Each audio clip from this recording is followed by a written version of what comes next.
Alright,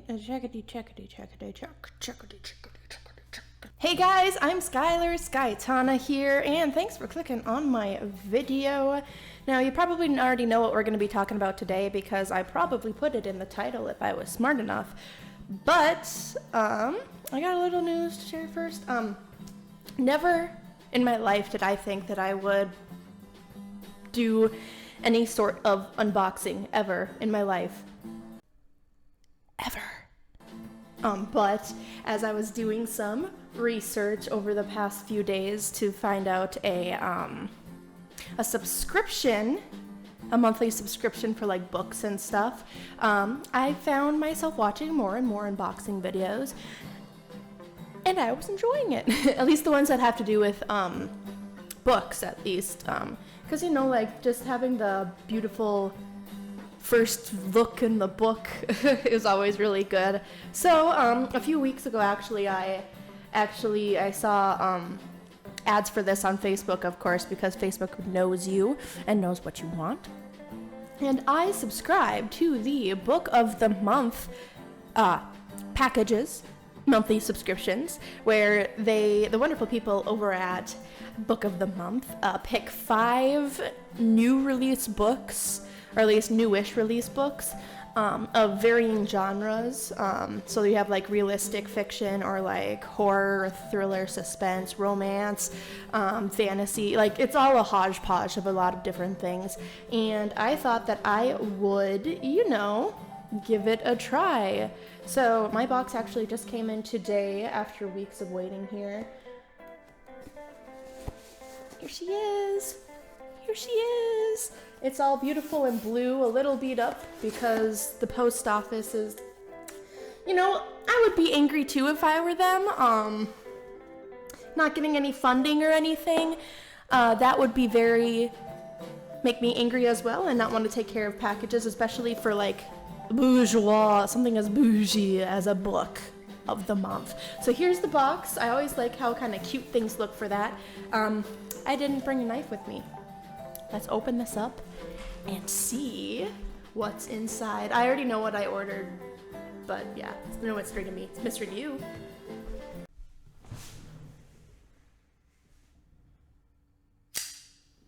Let's open this baby up. It must be nice. It must be nice. All right. I think that's all I needed to do. Oop, yes it was. So,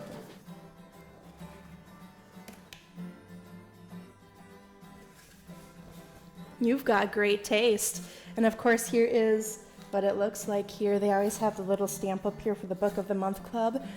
But I got this beautiful book. Oh, look, there's a little thing here. Oh, and it's got a little cute picture of the book in there. Cute. I love minimalistic stuff like that. Nothing too much. So this looks like it's just a little informational booklet where, so thanks.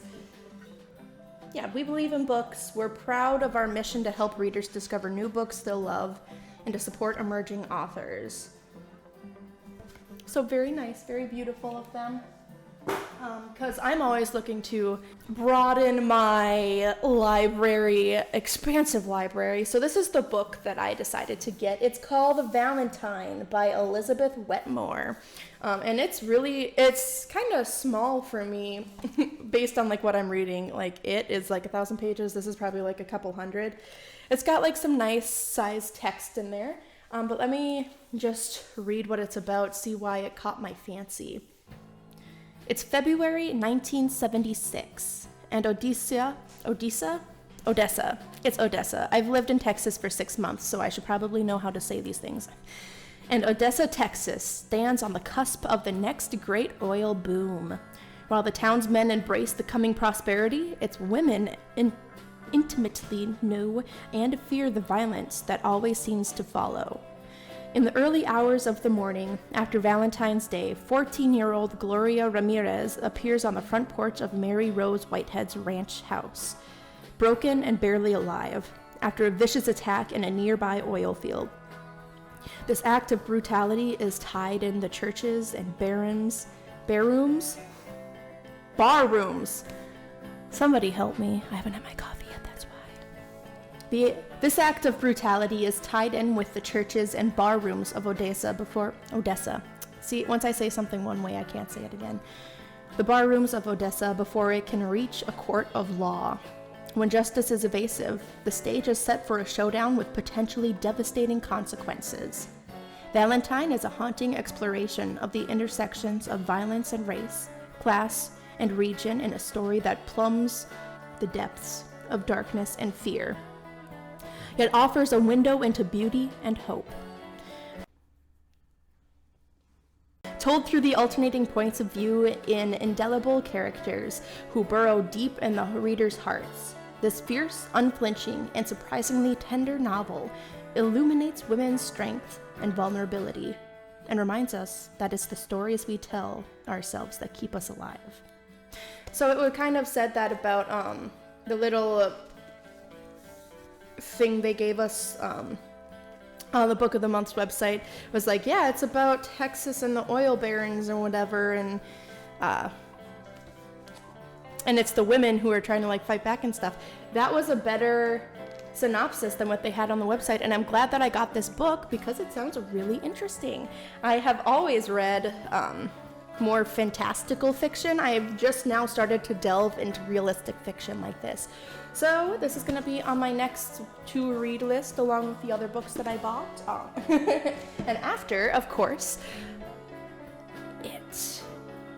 So moving on to what we're actually talking about today after that 8 minutes or so of me going on and on about the wonderful thing of getting books in the mail. We're going to be talking about the sin of all sins for the book readers. The sin that would cause you to go down in flames in the book world. That is marking up your book. Now, I was a firm believer of keeping books in the pristine stage. I hate it when like the covers, like with this one, of course, like you see how it's bending up.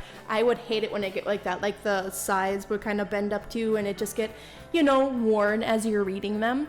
I wanted to keep them as pristine as possible, and that meant not writing in the books. But of course, as I went on in college and being a English literature connoisseur after that, I learned that writing in books was not only necessary, but, a little bit helpful. So I am allowing myself to mark up books for class. But now that that's done, I'm just allowing myself to mark up books, like with pencils, only if they're classics. Because who knows, I might want to write about them, write some nostalgic papers about them or something. So today we are going to be, I'm going to be talking to you, giving you some ideas about different ways to mark up your book if you don't want to soil the beautiful virgin pages. And of course, as you already saw as I held this up, I started marking passages that really caused me to, like, my breath to hitch, like spooky, like really, really spooky stuff going on in this book. This book is terrifying in some points, and the amount of detail that he puts into some of the images that he makes is superb, honestly. So I'm just marking down points where he does tension really good and suspension and horror basically. But that'll be coming once I'm done with this in my review of the book.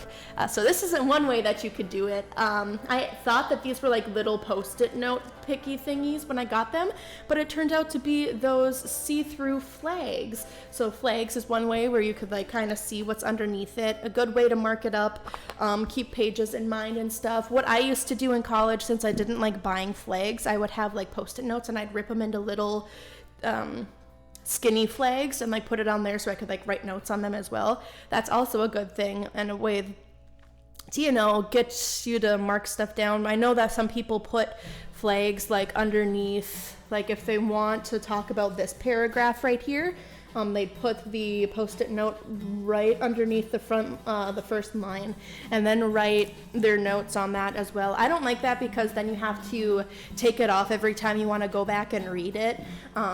So I like to keep things on the side and kind of out of the way. But that's a really good way of doing that. A good little marking thing. And I'm telling you, college teaches you some really cool stuff. You'll learn from other people. You learn from the other students. That's what I've learned. And one other way that I used to do before I was in college, and kind of trickling into my college years, was that I would always have a notebook with me, like I'm doing with it right now. I would have a notebook with me, and I would, if I would like a certain sentence, or I would want to talk about a phrase or something, I would write down the page number, write down the beginning few words of the quote, and I would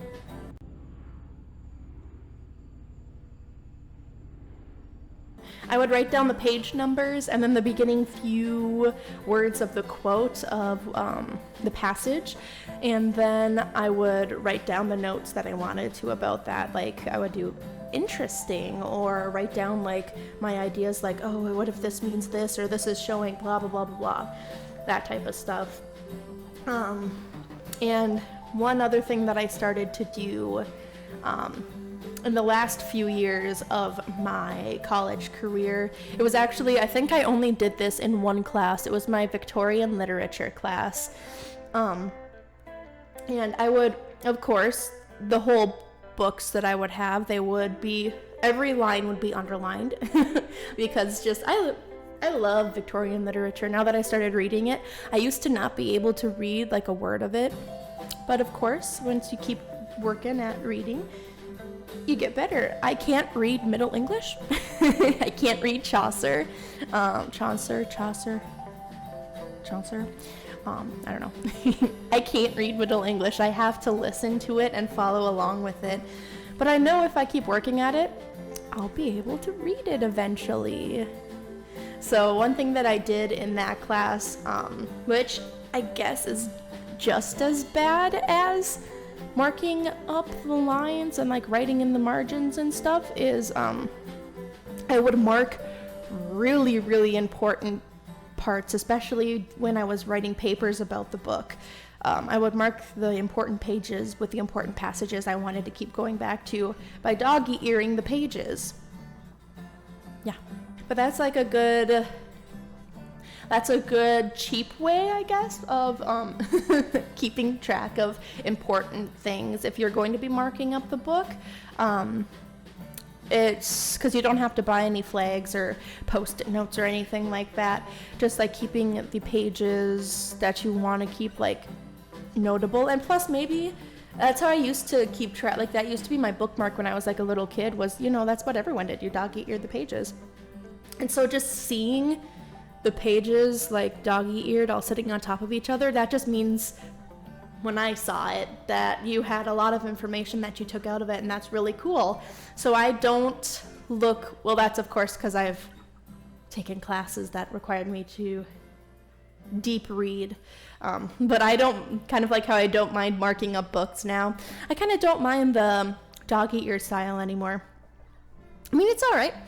It's a cheaper way and a less wasteful way of keeping things intact, or information intact for what I want to talk about. And then kind of the last point that I'm going to be bringing up, and kind of like the last point that I can think of, if you have any other, like, I want to know how you guys keep track of your notes whenever you're reading books or having to do things. Like, let me know down in the comments below how you guys keep track of notes. Do you do like the flag method, or do you just mark it down and then flip through the pages? That's how I would do it every so often.